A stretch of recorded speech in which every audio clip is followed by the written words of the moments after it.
Жеке өмірі мен отбасын құпияда ұстайтын Төреғали Төреәлі бар құпиясымен бөлісті. Қайрат Нұртас жарын фильмге түсірсе, Төреғали үйлену тойын жасауды ұйғарыпты. Осылайша қос жұлдыздың бар құпиясы ашылып келеді. Екі серінің бір уақытта ашыла қалуы жай ғана сәйкестік пе, әлде бәсекелестік пе? Параллельно біреудің жолын қиып кетейін деп, сол не істеп жатыр, ойбай мен де көштен қалып қоймай, мен де көрсетейін деген сияқты.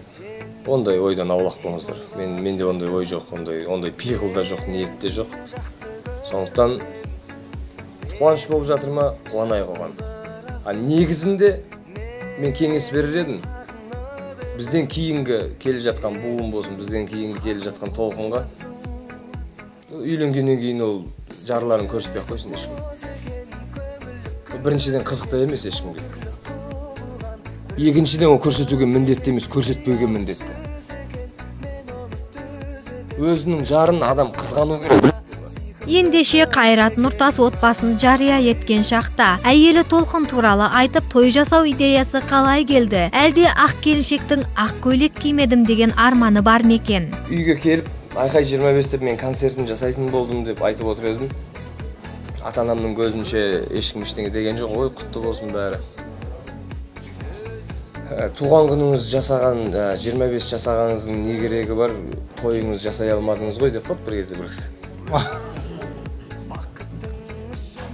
Дүркіретіп туған күн жасағанын не істейсің, кімге керек, ол үйлену тойың жасамағаннан кейін. Мен осы нәрсені түсіндім, 25-імде мен осы әңгімені естіп тұрсам, онда 50 жасқа жеткенге дейін бұл әңгіме мен қыр соңымнан қалмайтынын түсіндім. Жақсы сенелік, жас келіншекті сонша күттіріп, бұған дейін неліктен той жасалынбай қалды деген сауалға, ұлы дала баласы қиялындағы тойды жасау үшін уақыт керек болғанын айтты. Үйлену той жасай салу деген аса бір қиын емес қой негізі. Бірақ менің қиялымда ол өте керемет болып өту керек.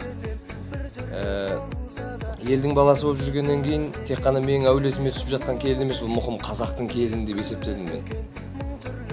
Сондықтан жарияға жар салып, алталашқа сауын айтып, 300-дің басын қосып қоятын той болмаса да, өзінің бір белгілі бір деңгейінде ұлы дала баласының тойына ұқсайтындай бір кішкене.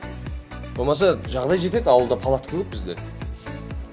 Ансамбль жетеді, ауылда өйтіп жасай салуға да болушы еді, бірақ осыны дұрыстап жасайыншы деп жүріңізде уақыт өткізіп алдым. Бұл көптен күткен тойды күллі қазақ асыға күткен рас. Бұл уақытта Төреғали Төреәлінің екі періштесі дүниеге келіп үлгерген екен. Екі қызым бар. Үлкен Тамирис, кішкентай Тоғжан. Алла қаласа енді коллекция жинайын деп жатырмын қыздарды. Осы уақытқа дейін барынша құпия, барынша қолжетімсіз болып келген Төреғали енді тілшілер қауымынан қашпайтынын айтты. Бұрынырақта жолап кетсе, отбасын сұрап мазалайтын тілшілерге енді бетпе-бет келуге дайын отыр екен. Том и Джерри бітті осымен. Енді разына-раз. Мен қоғамға араласқанда да кәдімгідей белшесінен қолын шынтағына дейін батырайын деп тұрмын.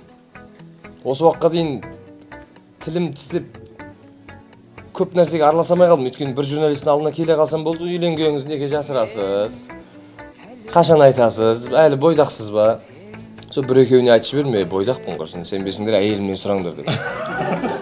Осылайша 25 жасында үйлену тойы мен Ару Алматыда 5 күн қатарынан концерт беруді жоспарлап отырған әнші бұл күнге көп дайындалғанын айтты. Ал 5 күн қатарынан концерт беру идеясы тіпті ойламаған жерден болған көрінеді. Ақындардың тізімін, әншілердің тізімін жасаған кезде бұл концерт 5 сағатқа немесе 6 сағатқа симай қойды. Сосын мен айттым, онда стадионға берейік, Алматы аренаға берейік. Онда көп болды, 8 сағаттай болып кетті. Алматы аренаға беру үшін күндіз 12-де кіріп, кешке 12-де шығу керек екен. Ол үшін көрпе төсек, жамылғы, бәрін, қазан, ошақ бәрін көтеріп кіру керек болды ол жерге. Сосын ол айқай 25 туған күннің концерті стадионда беретін концерт емес деп Жәкен келіспей қойды. Біз 2 апта, 3 аптадай соған келісімге келе алмай жүрдік. Республика сарайына береміз, бұл сондай юбилейный концерт болғаннан кейін деп. Киелі сахна болған соң енді. 2 концерт қылдық, 3 концерт қылдық, симат, сонымен ең соңында 5 концерт болды. Сонымен 25-ін дүркіретіп, өзінің де, халықтың да есінде қалатындай тойлағалы жатқан әншіге концерт атауын айқай 25 деп атауға Алтынбек Қоразбаевтың өзі рұқсат берген екен. Жәкең сері 25, беу 25, ол да ұнады бәріне. төреш 25-те кел деген сияқты тек концерттің атын солай да қоямыз деп хэштег керек. ақылдасқан кезіміз болды. Бірақ Алтынбек көкемізге біз былай айтқанда батылымыз жетпей жүрді де, осы айқай 25-ті біз концерттің аты қылып қойсақ қалай болады деген сияқты.